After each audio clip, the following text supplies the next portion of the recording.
आदाब, मैं फ़ारूक खान, संपादक इकरा पत्रिका, था न्यूज़ इकरा पत्रिका के इस चैनल में आपका स्वागत है, आपका इस्तकबाल है।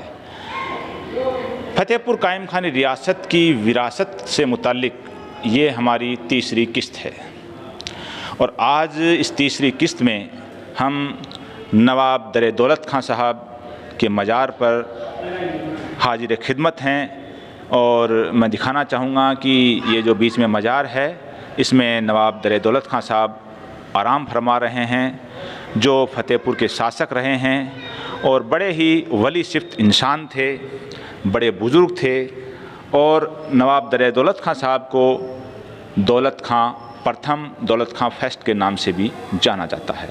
नवाब दर दौलत खां साहब जो फतेहपुर के जो संस्थापक थे, फतेहपुर कायम खानी रियासत को जिन्होंने बसाया था, नवाब फतेह खां साहब उनके पोते थे और नवाब जलाल खां साहब के बेटे थे और नवाब फतेह खां साहब नवाब कायम खां साहब के पोते थे। यानी नवाब कायम खां साहब के पोते नवाब फतेह खां साहब और फतेह खां साहब के जो पोते हैं वो नवाब दर दौलत खां, जो इस मज़ार के अंदर, इस कब्र के अंदर आराम फरमा हैं, जो फतेहपुर के शासक रहे हैं।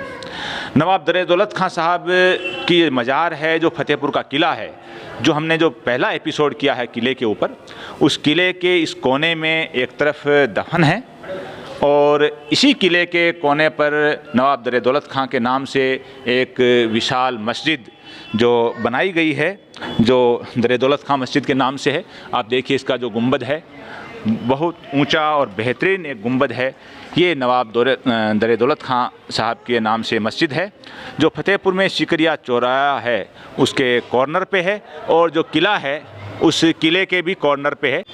नवाब दर दौलत खां साहब की ये जो मज़ार है ये फतेहपुर किले के कोने पर बनाई गई थी जब ये किला मौजूद था, रियासतें मौजूद थी। और ये जो बगल में नवाब दर दौलत खां साहब के नाम पर एक मस्जिद है, विशाल मस्जिद, बड़ा लंबा इसका ऊंचा इसका मीनारा है और ये जो फतेहपुर शहर में शिकरिया जो चौरस्ता बताया जाता है उसके पास में है, किले के कोने के ऊपर। और नवाब दर दौलत खां साहब हैं जिनका इंट्रोडक्शन मैंने आपको शुरू में करवा दिया।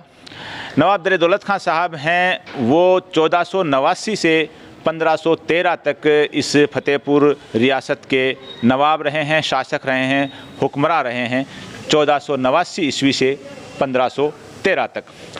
कायम खां रासा जो एक कदीमी किताब है और कवि जॉन नियामत साहब ने लिखी है, उस किताब में एक जिक्र है मुग़ल शासक जो मुग़ल साम्राज्य की जो स्थापना की थी बाबर से मुताल्लिक और नवाब दर दौलत खां साहब से मुताल्लिक, कि बाबर जब भारत आया तो उसने भेष बदल के, अपना हुलिया बदल के अलग अलग इलाकों में गया। तो उसी कड़ी में बाबर फतेहपुर भी आया और उस वक्त जो कब्र में आराम फरमा हैं मज़ार के अंदर नवाब दर दौलत खां साहब यहाँ हाकिम थे, हुक्मरान थे फतेहपुर में।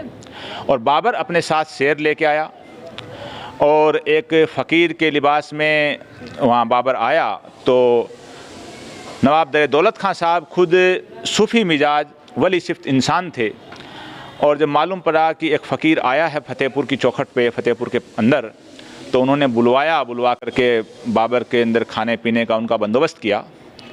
तो बाबर ने कहा कि मैं खुद खाने से पहले, मेरा ये शेर है, इसको भूखा नहीं रखना चाहता, इसके खाने का इंतज़ाम किया जाए।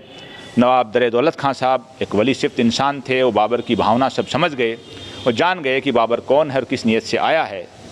तो नवाब दर दौलत खां साहब ने वाक़या बताया जा रहा है कि जो गाय की बछड़ी या बछिया जो भी है वो शेर के सामने पेश करवाई और जो ही शेर ने जो उसको खाने की कोशिश की तो नवाब दर दौलत खां साहब, वाक़या मिलता है कि एक जगह की शेर को डांट मारी और एक जगह ये मालता है कि नज़रें गाड़ के शेर की तरफ देखा तो शेर है अपना मुंह फैलाए का फैलाए ही रह गया, यानी वो बछिया को नुकसान नहीं पहुंचा सका।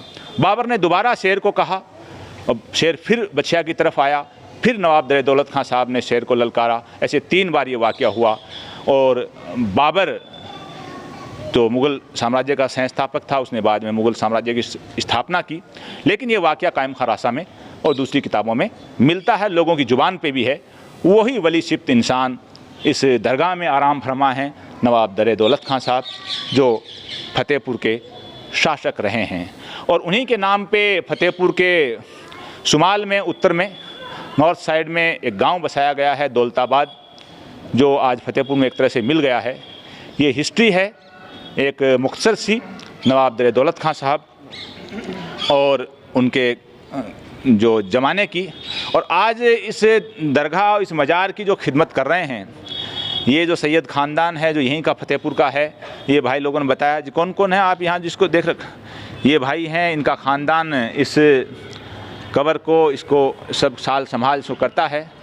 और मुझ खाकसार का जो ननिहाल का तबका है वो नवाब दरे दौलत खां की औलाद में है, यानी मैं, जो मेरी माँ हैं वो नवाब दरे दौलत खां की औलाद में हैं। ये मेरे नाना भी हैं नवाब साहब जी। तो आप ये यहाँ जो खिदमत कर रहे हो जी, तो आपके वालिद साहब बैठते हैं यहाँ पर? हाँ जी, पीर सैयद मोहम्मद हुसैन अली साहब बैठते थे पहले। अच्छा। और हमारे ख़ानदानी से चलता आ रहा था। पहले सैयद हसन अली इनके जो मुतवली रहे, खादिम रहे। उसके बाद में सैयद लाल मोहम्मद रहे। उसके बाद में मौला बख्श रहे, सैयद मौला बख्श। उसके बाद में सैयद इब्राहिम रहे। अभी आपका क्या नाम पूरा? मेरा अयूब अली, पीर सैयद अयूब अली। पीर सैयद अयूब साहब हैं। अभी खिदमत आपके वालिद साहब कर रहे हैं ना? मैं अभी वालिद साहब का इंतकाल हो गया। अभी कौन कर रहे हैं? आप कर रहे हैं? मैं खुद कर रहा हूँ। तो ये जो भाई हैं अयूब साहब, ये यहाँ खिदमत कर रहे हैं और ये सिलसिला चला आ रहा है इस मज़ार का। जब से नवाब साहब दफन हुए थे ये ख़ानदान यहाँ खिदमत कर रहा है। और अभी क्योंकि आज जो मुहर्रम की तारीख़ है वो 7 तारीख़ है, और 7 तारीख़ का जो वाक़या है अपने आप में हिस्ट्री के अंदर एक बड़ा वाक़या है करबला से मुतालिक।